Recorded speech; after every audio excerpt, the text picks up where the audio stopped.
Assalamualaikum warahmatullahi wabarakatuh. Alhamdulillah, wassalatu wassalamu ala rasulillah wa ala alihi wa mawalah. Amma ba'du. Yang saya hormati seluruh mahasiswa di semester ke-6 mata kuliah komunikasi intra dan interpersonal. Hari ini kita berada di pertemuan ke-13 dalam mata kuliah kita, di mana kita akan mengkaji tentang komunikasi verbal dan non-verbal. Langsung saja tanpa membuang-buang waktu, kita akan melihat beberapa permasalahan ataupun beberapa topik yang akan kita bahas dalam pertemuan kali ini. Ada 6 semuanya, di mana yang pertama kita akan melihat tentang pengertian komunikasi. Apa itu komunikasi? Kita akan lebih membahas mendalam tentang apa itu komunikasi. Mungkin dari beberapa pakar nanti akan ada pendapat yang kita coba tampilkan. Kemudian kita juga akan melihat tentang formula komunikasi di topik yang kedua. Kemudian komunikasi verbal dengan pengertian unsur-unsur, jenis dan sebagainya. Komunikasi non-verbal tentu saja, kemudian perbedaan antara keduanya, komunikasi verbal dan non-verbal, serta yang terakhir nanti akan ada tentang hambatan dan strategi komunikasi.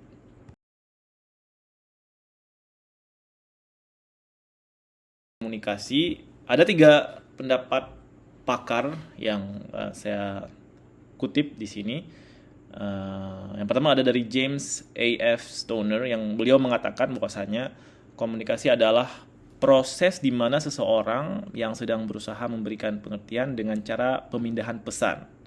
Itu dari James A.F. Stoner. Kemudian Clevenger mengatakan bahwa komunikasi adalah proses sosial di mana individu-individu menggunakan simbol-simbol untuk menciptakan dan menginterpretasikan makna dalam lingkungan mereka.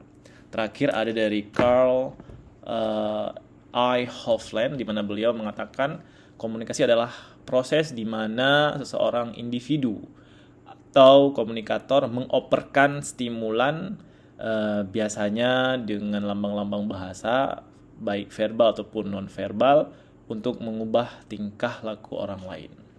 Itu dia 3 pendapat para ahli mengenai apa itu komunikasi. Kita lanjut akan melihat tentang topik yang kedua, yakni formula komunikasi. Di sini proses komunikasi yang sudah umum diketahui itu memiliki beberapa unsur, yang mana sesuai dengan formula atau rumus seorang pakar komunikasi David K. Berlow di tahun 1960-an. Beliau membuat formula komunikasi yang dikenal dengan SMCR namanya, di mana S itu adalah source alias pengirim, M adalah message, pesan, kemudian C adalah channel, saluran media, R-nya adalah receiver ataupun penerima. Beberapa unsur komunikasi itu sendiri adalah 6. Ada 6 yang akan kita lihat sekarang. Yang pertama adalah komunikator. Ya. Komunikator ini adalah orang yang menyampaikan pesan ke seseorang atau sejumlah orang. Orang yang berbicara lah. Kalau dalam hal ini, komunikasi saat ini yang terjadi, itu saya adalah komunikatornya. Ya. Kemudian ada komunikan. Seorang atau banyak orang yang menerima pesan dari komunikator. Audiensnya. Kalau misalkan di kelas ini, murid-murid adalah komunikan saya. Ya. Kemudian ada pesan, di mana kalau pesan ini dikatakan dia ada yang bersifat abstrak ataupun bersifat konkret apabila berupa suara pesannya, kemudian ada kala mimik-mimik, gerak-gerik, bahasa lisan ataupun tulisan, itu namanya pesan. Ya. Ada juga adalah saluran komunikasi, yakni alat yang digunakan untuk memindahkan pesan dari sumber ke penerima. Kemudian ada efek, pengaruh yang ditimbulkan pesan dari komunikator pada diri komunikannya, dan juga umpan balik. Yang mana umpan balik ini ataupun feedback, dia adalah jawaban dari komunikan terhadap pesan dari komunikator. Kita akan lihat materi selanjutnya adalah komunikasi verbal. Materi kita yang ketiga adalah komunikasi verbal. Dari segi pengertian, komunikasi verbal ini adalah komunikasi yang menggunakan kata-kata, ya, baik itu secara lisan maupun tulisan.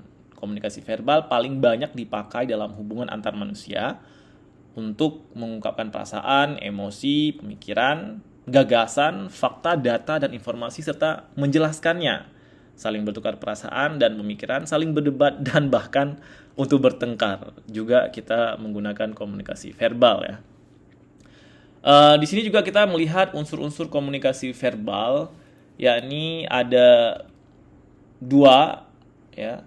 Yang pertama adalah kata, di mana kata ini merupakan lambang yang mewakili sesuatu hal, baik itu orang, barang, kejadian, atau keadaan.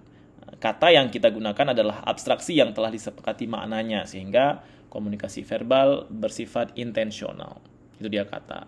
Ada kala bahasa sebagai unsur komunikasi verbal yang lain adalah bahasa, di mana bahasa itu adalah suatu sistem lambang yang memungkinkan orang untuk berbagi makna.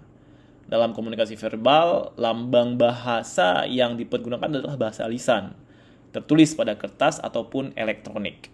Itulah unsur-unsur komunikasi verbal. Selanjutnya di dalam komunikasi verbal itu ada beberapa jenis, ada 4 ya secara spesifik. Kita lihat di sini ada 4 jenis komunikasi verbal yang akan kita bahas.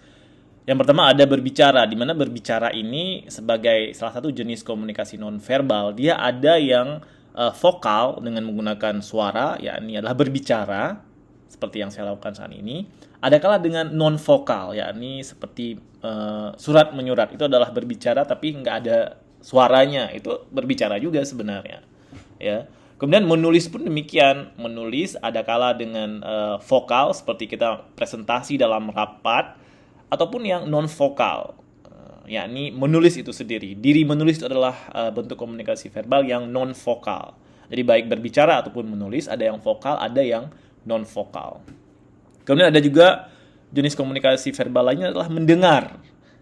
Di mana mendengar dan mendengarkan itu harus kita bisa bedakan, berbeda ya. Karena di saat kita mendengar, itu adalah hanya, kalau di sini diibaratkan sebagai hanya mengambil getaran bunyi. Jadi kita istilahnya kalau bahasa Aceh ada ya, dia masuk kuping kanan, keluar kuping kiri, itu mungkin mendengar. Kita mendengar, kita bisa mendengar suara air sungai ya, suara kendaraan lewat, tapi kita nggak mendengarkan, karena mendengarkan itu adalah mengambil makna dari apa yang didengar. Kalau bahasa Aceh ada juga, kembali saya gunakan bahasa Aceh, yakni dinge dan penge. Ya, kalau dinge itulah mendengar saja, tapi penge itu mendengarkan. Juga ada jenis komunikasi verbal terakhir adalah membaca, yakni berupa salah satu cara untuk mendapatkan informasi dari sesuatu yang ditulis. Itu juga adalah komunikasi verbal. Ya. Kemudian kita juga akan melihat beberapa karakteristik dari komunikasi verbal. Di mana dia ada beberapa di sini. Yang pertama adalah jelas dan ringkas. Ya, kemudian perbendaharaan katanya juga mudah dimengerti. Kemudian memiliki arti konotatif dan denotatif, di mana kalau konotatif berarti dia adalah pikiran, perasaan atau ide yang terdapat dalam suatu kata. Sedangkan arti denotatif adalah memberikan pengertian yang sama terhadap kata yang digunakan.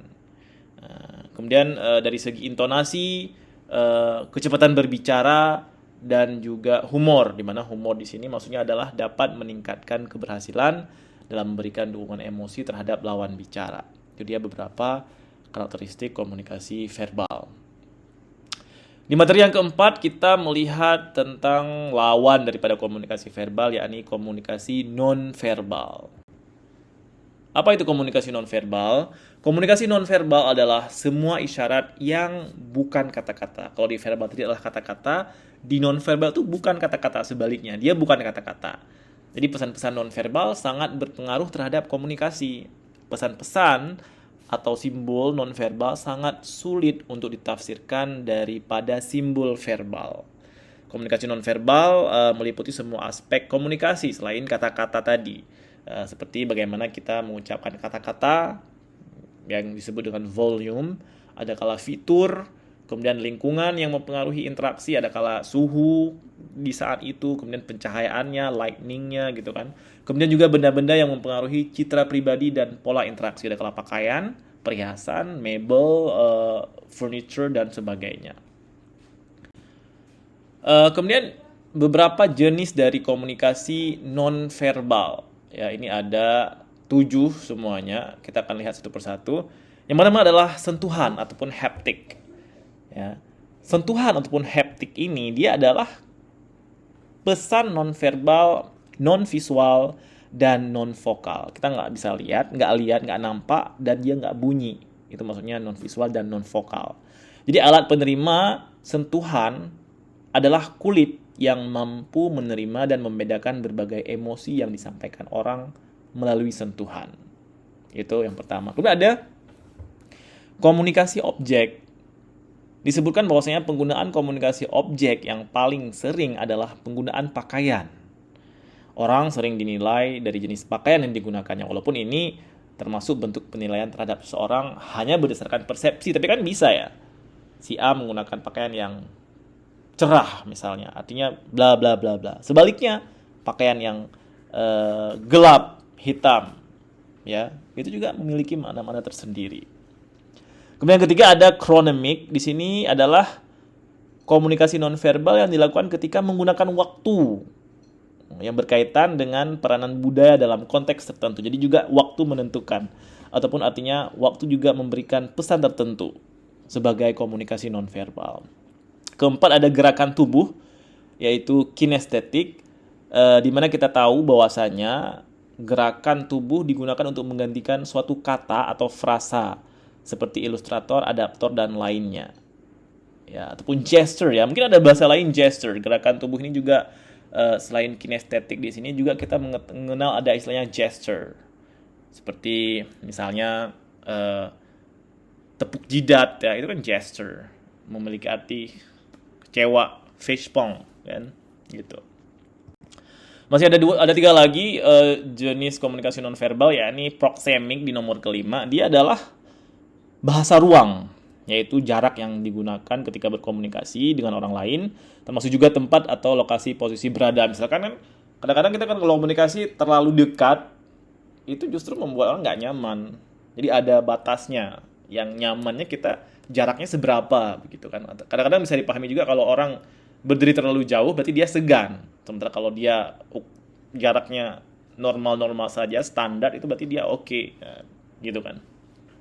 Kemudian yang keenam ada lingkungan, di mana dikatakan bahwasanya lingkungan dapat digunakan untuk menyampaikan pesan-pesan tertentu. Di antaranya adalah penggunaan ruang, jarak, temperatur, penerangan, dan warna. Mungkin ini nggak jauh beda dengan yang poin 5 tadi juga ya. Terakhir ada vokalik. Vokalik atau disebut juga paralanguage adalah unsur nonverbal dalam sebuah ucapan, yaitu cara berbicara.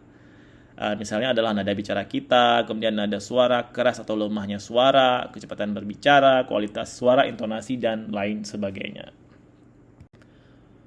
Selanjutnya ada fungsi komunikasi nonverbal, di mana mengutip dari Mark Knapp pada tahun 1978, di mana beliau menyebut bahwa kode nonverbal dalam berkomunikasi memiliki fungsi beberapa. Kalau saya lihat di sini ada 5 ya. Yang pertama adalah repeating atau repetisi, yaitu maknanya adalah mengulang kembali pesan yang disampaikan secara verbal. Contohnya adalah mengangguk kepala ketika mengatakan iya dan menggelengkan kepala ketika mengatakan tidak. Itu adalah namanya repetisi ya. Kita menggunakan komunikasi nonverbal untuk repetisi seperti itu ataupun repeating dalam bahasa Inggrisnya. Kemudian ada substituting atau substitusi, yaitu dia menggantikan lambang-lambang verbal. Contohnya menggoyangkan tangan Anda dengan telapak tangan menghadap depan sebagai pengganti kata tidak saat pedagang menghampiri Anda. Ya, menggoyangkan tangan Anda dengan telapak tangan menghadap depan, mungkin begini ya. Tidak gitu. Misalnya, ada jual apa gitu? Oh, tidak ada gitu. Itu kan pengganti. Jadi kita nggak perlu mengatakan tidak, tapi gini aja, tidak, nggak ada gitu. Ya, kemudian contradicting ataupun kontradiksi, yaitu menolak pesan verbal atau memberikan makna lain terhadap pesan verbal. Jadi nggak ada contohnya ya, jadi yang sesuatu yang berlawanan, ya makna lain daripada pesan verbal. Kita juga menggunakan komunikasi non verbal. Juga ada complementing ataupun complement, melengkapi dan memperkaya pesan maupun makna non verbal, seperti melambaikan tangan saat mengatakan selamat jalan. Alih-alih selamat jalan mungkin nggak kedengaran lagi dari jauh, kita bisa melambaikan tangan saja gitu. Oh tadi kan tidak, ini lambai tangan mungkin ya ada teknik sendiri ya yang membedakan. Ada juga accenting atau aksentuasi, yaitu menegaskan pesan verbal atau menggarisbawahi. Contohnya kita lihat mahasiswa membereskan buku-bukunya atau melihat jam tangan ketika jam kuliah berakhir atau akan berakhir, sehingga dosen sadar diri dan akhirnya menutup kuliahnya. Jadi ini adalah untuk aksentuasi sebagai komunikasi nonverbal juga. Kemudian selanjutnya kita melihat ada karakteristik komunikasi nonverbal, ada 7 semuanya. Yang pertama adalah komunikatif, di mana komunikatif ini adalah perilaku yang disengaja atau tidak disengaja untuk mengkomunikasikan sesuatu sehingga pesan yang ada bisa diterima secara sadar. Ya. Ada juga kesamaan perilaku, yaitu kesamaan perilaku nonverbal antara satu orang dengan orang lain. Secara umum bisa dilihat pada gerak tangan, cara duduk, berdiri, suara, pola bicara, kekerasan suara, cara diam, dan lain-lain. Ada juga artifactual, yaitu komunikasi nonverbal bisa juga dalam bentuk artefak, ya, seperti cara berpakaian, tata rias wajah, alat tulis, mobil, rumah, perabot rumah, dan cara menatanya, serta barang yang dipakai seperti jam tangan misalnya. Kemudian karakteristik lain adalah kontekstual, yaitu bahasa nonverbal terjadi dalam suatu konteks, membantu tentukan makna dari setiap perilaku nonverbal. Misalnya memukul meja saat berpidato akan berbeda makna dengan memukul meja saat kita mendengar berita kematian. Karakteristik komunikasi nonverbal selanjutnya adalah paket, di mana di sini maksudnya adalah bahasa nonverbal itu merupakan sebuah paket dalam satu kesatuan. Artinya apa? Paket nonverbal jika semua bagian tubuh bekerja sama untuk komunikasikan makna tertentu harus dilihat secara keseluruhan, yaitu paket dari perilaku tersebut. Jadi gabungan paket verbal dan nonverbal, misalnya marah secara verbal disertai tubuh dan wajah menegang atau dahi yang berkerut. Nah, itu dia karakteristik dari komunikasi nonverbal juga kan. Yang keenam, karakteristik komunikasi nonverbal adalah dia dapat dipercaya. Pada umumnya kita cepat percaya perilaku nonverbal. Artinya verbal dan nonverbal itu harus konsisten, sehingga ketidakkonsistenan akan tampak pada bahasa nonverbal yang akan mudah diketahui oleh orang lain. Itulah maknanya dia dapat dipercaya ya. Terakhir daripada karakteristik komunikasi nonverbal adalah dia dikendalikan oleh aturan. Ya, sejak kecil kita belajar kaedah kepatuhan melalui pengamatan perilaku orang dewasa. Misalnya mempelajari penyampaian simpati seperti kapan, di mana alasan, ataupun menyentuh. Ya, ini kapan atau situasi apa yang boleh atau tidak boleh. Itu komunikasi nonverbal begitu juga. Yang kelima dalam materi kita adalah tentang perbedaan komunikasi verbal dan nonverbal tentu saja. 3 perbedaan komunikasi verbal dan nonverbal yang perlu kita bicarakan adalah yang pertama, kesengajaan ataupun intentionality. Perbedaan utama komunikasi verbal dan nonverbal adalah persepsi mengenai niat ataupun intent-nya. Ya, jadi niat dia menjadi lebih penting ketika kita membicarakan lambang atau kode verbal. Sementara yang di verbal nggak sebegitu penting, sebaliknya. Yang kedua adalah perbedaan simbolik. Niat dapat dipahami karena beberapa dampak simbolik dari komunikasi, misalnya memakai pakaian dengan warna atau model tertentu. Dan juga yang ketiga adalah mekanisme pemrosesan, di mana Semua informasi termasuk komunikasi diproses melalui otak. Ya, kemudian otak kita menafsirkan informasi ini lewat pikiran yang berfungsi mengendalikan perilaku-perilaku fisiologis ataupun refleks dan sosiologis, yakni perilaku yang dipelajari dan juga perilaku sosial. Terakhir adalah hambatan dan strategi komunikasi. Yang pertama kita akan melihat hambatan-hambatan dalam berkomunikasi. Ya, yang pertama adalah status efek, yaitu adanya perbedaan pengaruh status sosial yang dimiliki oleh seseorang itu dapat menentukan efektif tidaknya sebuah komunikasi. Demikian juga semantic problems, yaitu faktor semantik menyangkut bahasa yang digunakan yang digunakan oleh komunikator sebagai alat untuk menyalurkan pikiran dan perasaannya kepada komunikan. Kesalahan pengucapan atau kesalahan dalam penulisan dapat menimbulkan salah pengertian ataupun misunderstanding ataupun penafsiran, yakni misinterpretation, yang bisa menimbulkan salah komunikasi pada akhirnya, yakni miscommunication. Yang ketiga adalah hambatan komunikasi juga adalah perceptual distortion, yaitu distorsi persepsi yang disebabkan perbedaan cara pandangan yang sempit pada diri sendiri dan juga perbedaan cara berpikir serta cara mengerti yang sempit terhadap orang lain. Sehingga dalam komunikasi terjadi perbedaan persepsi dan wawasan atau cara pandang antara satu orang dengan orang yang lain. Masih ada beberapa perbedaan, yakni ada juga cultural differences, yaitu hambatan komunikasi dapat terjadi karena disebabkan adanya perbedaan kebudayaan, ya, ada kala agama ataupun lingkungan sosial. Jadi beberapa kata itu memiliki arti yang berbeda di suku-suku tertentu. Ya, ini banyak kejadian di kehidupan kita sehari-hari. Ada juga physical distraction sebagai hambatan komunikasi, yaitu hambatan yang disebabkan oleh gangguan lingkungan fisik terhadap proses berlangsungnya komunikasi seperti kebisingan, suara hujan atau petir, dan juga cahaya yang kurang jelas. Jadi menghambat penyampaian pesan dari komunikator kepada komunikan tentu saja. Dan terakhir ada juga no feedback, ya, yaitu komunikator yang mengirimkan pesan kepada komunikan tetapi tidak adanya respon dan tanggapan dari komunikan. Jadi yang terjadi adalah komunikasi satu arah yang sia-sia saja. Seperti halnya cinta yang bertepuk sebelah tangan, maka cinta yang sia-sia. Begitupun dengan komunikasi yang dia hanya satu arah saja, ya. Kemudian selanjutnya kita dapat melihat ada terakhir ini, ya, strategi meningkatkan komunikasi. Bagaimana kita menuju komunikasi yang efektif, ya. Yang pertama adalah mengatasi persepsi yang negatif. Itu harus dihilangkan agar hijabnya terhilang, ya, sehingga pesan-pesan yang disampaikan dapat masuk lebih maksimal pada kala itu pelajaran ataupun pesan-pesan lainnya dalam komunikasi. Kemudian mendengarkan dan memberikan perhatian terhadap suatu fokus itu harus sekali, ya.